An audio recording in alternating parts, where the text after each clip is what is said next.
வீரயுகநாயகன் வேள்பாரி பாகம் 47. இப்போ வந்துட்டு நம்ம புதிய விற்பனுக்கும் பொற்சுவைக்கும் கல்யாணம் நடக்குது இல்லையா? அந்த கல்யாணத்துக்கு கொஞ்சம் முன்னாடி நம்ம போனோம்னா இந்த புதிய விற்பனுக்கு பொண்ணு பார்த்துட்டு இருந்திருக்காங்க. கிட்டத்தட்ட ஒரு 2 வருஷமாகவே வந்துட்டு பொண்ணு பார்த்துருக்காங்க. ஆனால் ஒரு பொண்ணுமே வந்துட்டு நம்ம புதிய விற்பனுக்கு செட் ஆகலை. ஏன்னா அவர் என்ன நினைக்கிறாங்கன்னா, இந்த பாண்டிய நாடுங்கிறது ஒரு மிகப்பெரிய நாடாக வந்துட்டு அப்போ இருந்திருக்கு. அந்த நாட்டுக்கு நிகராக இருக்கக்கூடிய இன்னொரு நாட்டில் இருந்து தான் வந்துட்டு பொண்ணு எடுக்கணும், அதாவது மிகப்பெரிய ஒரு இளவரசியை தான் வந்துட்டு பொண்ணாக வந்துட்டு எடுக்கணும்னு சொல்லி குறிக்கோளாக இருந்திருக்காங்க. ஆனால் அப்போ வந்துட்டு இந்த பாண்டிய நாட்டுக்கும் சேர சோழ நாடுகளுக்கும் வந்துட்டு உள்ளுக்குள்ளே சண்டை தான் இருந்திருக்கு. அதனால் எதிரி நாடுகிட்ட போய் நம்ம பொண்ணு எடுக்கக்கூடாதுங்கிறதுலையுமே உறுதியாக இருந்திருக்காங்க பாண்டிய நாட்டினர். அப்படியே வந்துட்டு சிற்றரசர்கள்கிட்ட இருந்து பொண்ணு எடுக்கலாமா அப்படின்னு சொல்லிட்டு பார்த்தா அதுவுமே கேவலமாக நினச்சிருக்காங்க. ஏன்னா இவங்க எவ்வளோ பெரிய நாட்டினுடைய இளவரசர் நம்ம புதிய விற்பன், சிற்றரசர்களுடைய பெண்களை வந்து திருமணம் செய்கிறதா அப்படிங்கிற மாதிரி பேச்சு வந்துடும் அப்படின்னு சொல்லிட்டு இன்னும் நல்லாவே தேடி இருக்காங்க. ஒரு அழகான பொண்ணு மிகப்பெரிய நாட்டினுடைய இளவரசியாக இருக்கணும், அந்த மாதிரியான ஒரு பொண்ணை தான் புதிய விற்பனுக்கு கொடுக்கணும்னு சொல்லிட்டு ரொம்பவுமே வந்துட்டு தீவிரமாக தேடி இருக்காங்க. அப்போ தான் ஒரு சிக்கல் என்ன அப்படின்னா, நம்ம புதிய விற்பன் வந்துட்டு கொஞ்சம் குள்ளமான பையன். அவன் எப்பவும் போல், அதாவது நார்மலாக இருக்கக்கூடிய ஆண்களை விட கொஞ்சம் கூலையாக தான் இருப்பான் நம்ம புதிய விற்பன். அதனாலேயே என்னதான் அழகாக இருந்தாலும் சரி அந்த பொண்ணு, அதாவது வெளிநாட்டில் இருக்கக்கூடிய அழகழகான பெண்களை காட்டியுமே என்ன அழகாக இருந்தாலுமே தன்னை விட குள்ளமாக இருக்கிற பொண்ணை தான் நான் கல்யாணம் பண்ணிப்பேன் அப்படின்னு சொல்லிட்டு புதிய விற்பன் ஒத்த காலில் நின்றுட்டு இருந்திருக்கான். ஆனால் புதிய விற்பனுடைய அப்பா குலசேகர பாண்டியன் இருக்கார்ல, அவர் என்ன சொல்லியிருக்கார் அப்படின்னா, இந்த மாதிரி தான் பையன் வந்துட்டு குள்ளமாக பிறந்துட்டான், அது என்னமோ விட்டுருங்க. ஆனால் இந்த ஜான் அளப்பாங்க இல்லையா, 1 ஜான் 2 ஜான் 3 ஜான்னு சொல்லிட்டு அளப்பாங்க.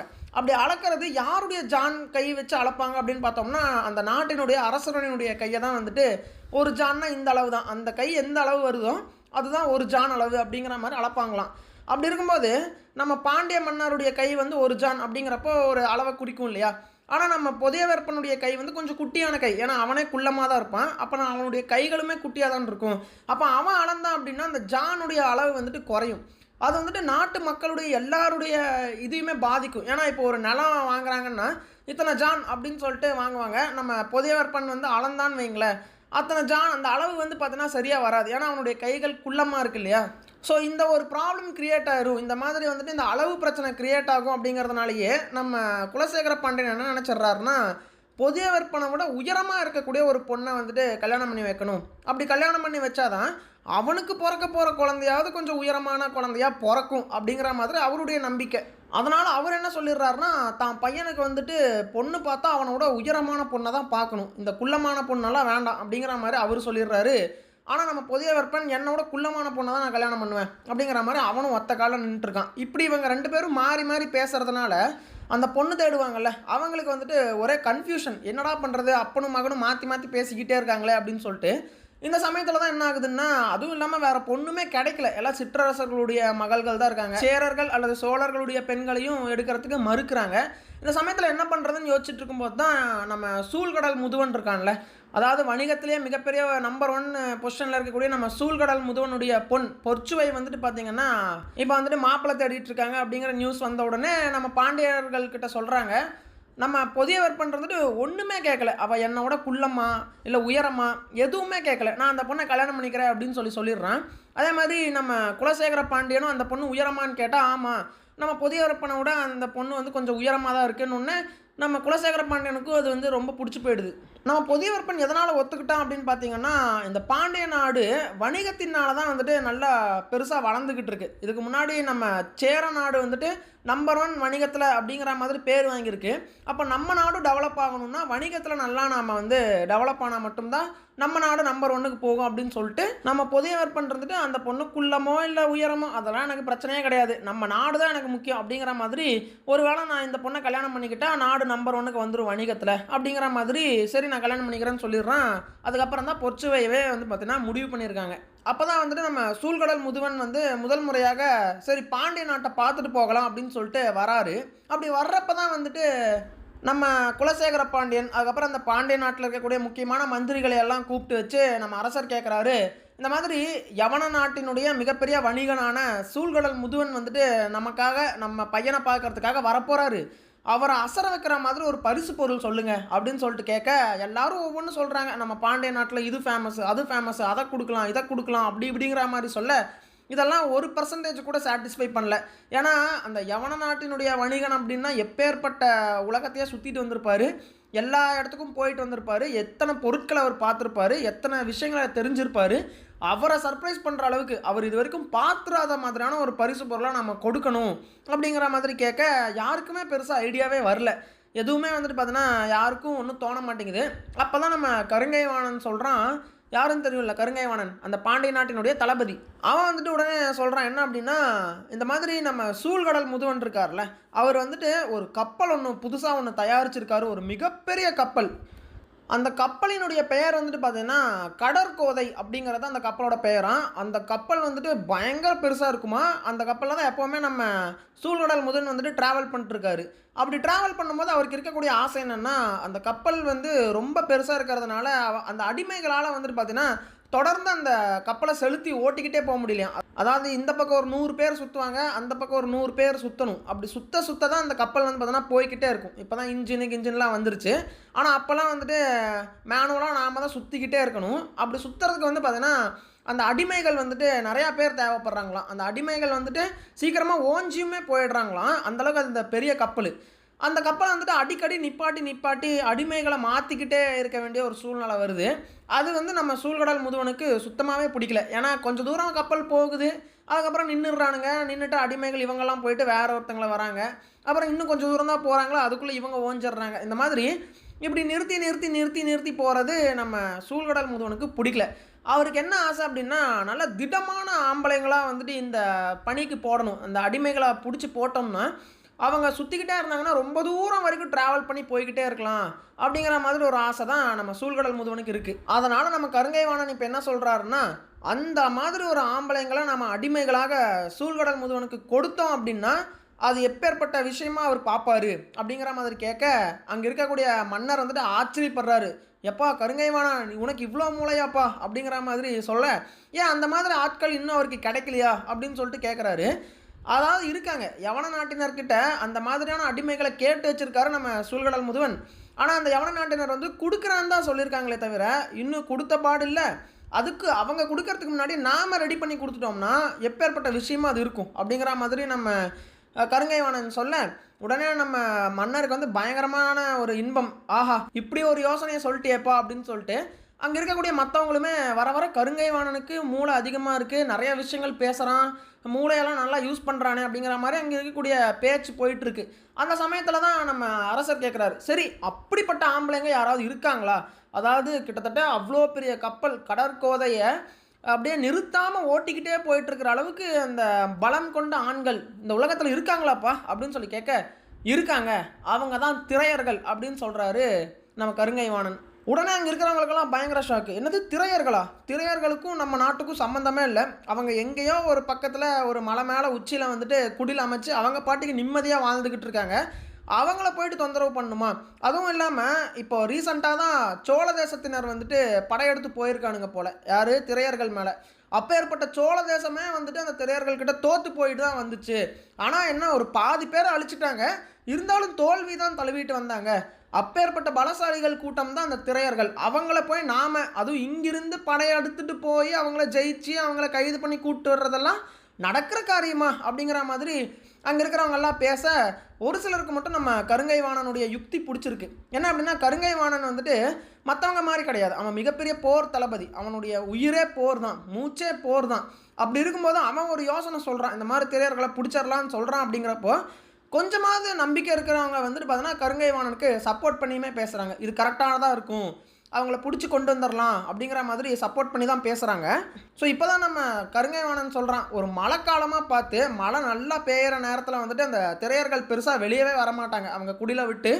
அந்த சமயத்தில் வந்து ஆல்ரெடி நம்ம சோழர்கள் வேறு போயிட்டு நல்லா அட்டாக் பண்ணி அவங்களுடைய பாதி பலத்தை குறைச்சிட்டு போயிட்டாங்க. தோற்று போனாங்களே தவிர பாதி பலத்தை குறைச்சிட்டாங்க.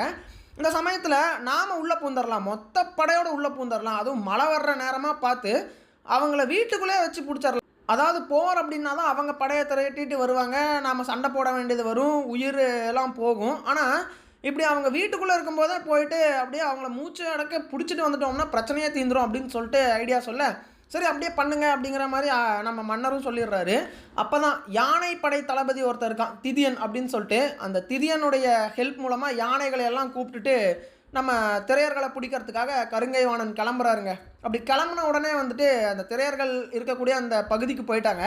அங்கே பயங்கரமான மழை, மழைன்னா மழை, அப்பேற்பட்ட மழை புயல் மாதிரி அடிக்குது.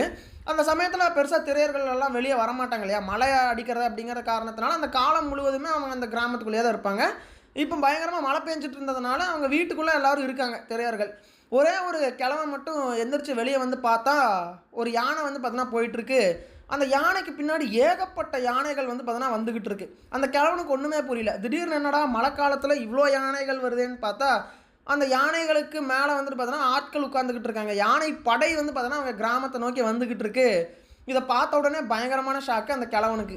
அவன் கத்தி கத்தி பார்க்குறான், மக்களையெல்லாம் கூப்பிடணும்னு சொல்லிட்டு ஆறாவாரமாக இருக்கான். ஆனால் அந்த மழையுடைய சத்தம் வந்துட்டு அவனுடைய சத்தத்தை வெளியவே விடலை.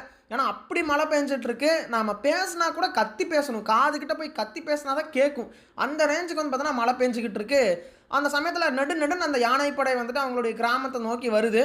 வந்து அந்த வீடெல்லாம் ஒரே குடிசை தான். அந்த குடிசையில் இருக்கக்கூடிய மேற்கூரையெல்லாம் பிச்சு வீசுகிறாங்க. பிச்சு வீசின உடனே அந்த மழையெல்லாம் வீட்டுக்குள்ளே இறங்குது. அங்கே தூங்கிட்டு இருந்தவங்க, பெண்கள், குழந்தைகள், அவங்க எல்லாருமே வந்து பார்த்தோன்னா திடீர்னு என்னடா ஆகுதுன்னு சொல்லிட்டு எந்திரிச்சு பார்த்தா எல்லாம் ஃபுல்லாக வந்து பார்த்தோன்னா அந்த கிராமத்தையே நாசம் பண்ணிகிட்டு இருக்கானுங்க இந்த பாண்டிய கூட்டத்தினர். அப்போ தான் வந்துட்டு எல்லோரும் அந்த சமயத்தில் வீக்காக தான் இருப்பாங்க, யாரும் சண்டை போடுறதுக்கு ரெடியாலாம் இருக்க மாட்டாங்க. அப்படி இருக்கும்போது பெண்கள் தனியாக, ஆண்கள் தனியாக ஈஸியாகவே கைது பண்ணிடுறானுங்க பாண்டியர்கள். ஒரு சிலர் மட்டும் அந்த திரையர்கள்லே ரொம்ப பலசாலிகளாக இருப்பானுங்கள்ல, அவனுங்கெல்லாம் பயங்கர வேகத்தோட என் குடும்பத்து மேலேடா கை வைக்கிறீங்கன்னு சொல்லிட்டு வெறியாக அடிக்க வரானுங்க. அந்த ரொம்ப ஆக்ரோஷமாக வந்தவனுங்களில் மட்டும் ஒரு 4-5 பேரை கொலை பண்ணிடுறானுங்க. மற்ற ஆம்பளைங்களெல்லாம் என்ன நடக்குதுன்னே தெரியாமல் தான் உட்காந்துருக்காங்க. திடீர்னு எங்கிருந்துரா வரானுங்க, எதுக்குறா அட்டாக் பண்ணுறானுங்கன்னு சொல்லிட்டு. அதுவும் பயங்கரமாக மழை வேற பெஞ்சிட்ருக்கு. அந்த மழையில் என்னத்தை பண்ணுறது, அப்படியே வந்து பார்த்தீங்கன்னா சைலண்ட்டாக அரெஸ்ட் ஆகிடுறாங்க. அதாவது அவங்க வந்து கைது பண்ணிட்டு போனால் இவங்க அப்படியே கூடவே வந்துடுறாங்க. ஆண்கள் தனியாக, பெண்கள் தனியாக, குழந்தைகள் தனியாக எல்லாம் தனித்தனியாக பிரித்து கைது பண்ணி கூப்பிட்டு வந்துடுறாங்க. ஒரு சில ஆக்ரோஷமான வீரர்களை மட்டும் கொலை பண்ணிடுறாங்க. இப்போ அப்படியே எல்லாரையும் கைது பண்ணிட்டு கூப்பிட்டு போயிட்டு இருக்கும்போது அந்த எல்லாரையும் தனித்தனியாக கூப்பிட்டு போயிட்டுருக்காங்கல்ல, அப்போ தான் வந்துட்டு திதியனுக்கு ஒரு விஷயம் ஒன்று ஸ்ட்ரைக் ஆகுது. என்ன அப்படின்னா, இந்த திரையர்களுடைய தலைவன் ஒருத்தர் இருக்கான், திரையர் குல தலைவன். அவன் வந்துட்டு கிட்டத்தட்ட சோழ நாட்டு படை வீரர்கள் வந்தப்போ அவன் ஒருத்தனை 500 பேரை கொண்டானாமா. அவனை வந்து இப்போ காணோம். மற்றவங்க எல்லாம் இருக்காங்க, மற்ற எல்லா ஆம்பளைங்களுமே இருக்காங்க, ஆனால் அந்த ஒருத்தனை மட்டும் காணோம் அப்படிங்கிற மாதிரி யோசிச்சுக்கிட்டே இருக்கான் நம்ம திதியன். அப்படியே அவங்களெல்லாம் அரெஸ்ட் பண்ணி கூட்டிகிட்டு வரும்போது அங்கே பெண்களெல்லாம் இருப்பாங்கல்ல, அவங்க கிட்ட போய் கேட்குறாங்க, இந்த மாதிரி யார் அந்த திரையர் குல தலைவன் யார் அப்படின்னு சொல்லிட்டு கேட்டால் அவங்க யாருமே பதில் சொல்ல மாட்டேங்கிறாங்க, தான் தலைவனை காட்டி கொடுக்கவும் மாட்டேங்கிறாங்க. சரி, அந்த தலைவனுடைய குடும்பத்தினர் இருப்பாங்கள்ல, அவங்க பொண்டாட்டி பிள்ளைங்கள்லாம் இருப்பாங்கல்ல, அவங்கள யாருன்னு சொல்லுங்கள் அப்படின்னு சொல்லி கேட்க யாருமே வந்துட்டு ஒத்துக்கவே மாட்டேங்கிறாங்க. தன்னுடைய தலைவனுடைய குடும்பத்தையும் காட்டி கொடுக்கல. உடனே எல்லாருக்கும் பயங்கரமாக அடி விழுகுது, சவுக்குலேயே அடி விழுகுது. அப்படி அடித்த உடனே ஒரே ஒரு பொண்ணு மட்டும் வழியில் என்ன சொல்லிடுறாங்க, அதுவும் அந்த குழந்தைகள், அந்த 3 குழந்தைகள் தான் அந்த திரையர் குல தலைவனுடைய குழந்தைகள்னு சொல்லி காட்டி கொடுத்துட்றா. அப்படி காட்டி கொடுத்த உடனே நம்ம திதியன் இருந்துட்டு அந்த 3 குழந்தைகளையும் கூட்டிகிட்டு வந்து அவங்களுடைய காலில் வந்துட்டு கயிற்றை கட்டி அப்படியே வந்துட்டு தலைகளாக தொங்க விட்றான், மரத்தில் தலைகளாக தொங்க விட்றான். தொங்க விட்டுட்டு இப்போ அந்த தலைவன் எங்கன்னு சொல்லுங்கள், அப்படி சொல்லலைன்னா இந்த 3 குழந்தைகளையும் நான் கொன்றுவேன் அப்படின்னு சொல்லிட்டு மிரட்ட அங்கே இருக்கக்கூடிய எல்லாரும் வந்துட்டு பயங்கரமாக கத்துறாங்க. கருங்கை வாணனுக்கே வந்துட்டு ஒரு செகண்ட் ஷாக்கு, டேய் நீ இவ்வளோ கொடூரமான ஆளாடா, குழந்தைகளை முதற்கொண்டு சித்திரவதை பண்ணுறியாடான்னு சொல்லிட்டு அவனே ஒரு செகண்ட் ஷாக் ஆகுறான். அப்புறம் அந்த யானைகளையெல்லாம் இழுத்துட்டு வர்றதுக்கு யாரை விட்டுருந்தாங்கன்னா அந்த திரையர்கள் ஆம்பளைங்கள் இருக்காங்கள்ல, அவங்கள அரெஸ்ட் பண்ணாங்களே, அவங்கள தான் அந்த யானையெல்லாம் இழுத்துட்டு போகிறதுக்கு விட்டுருந்தானுங்க.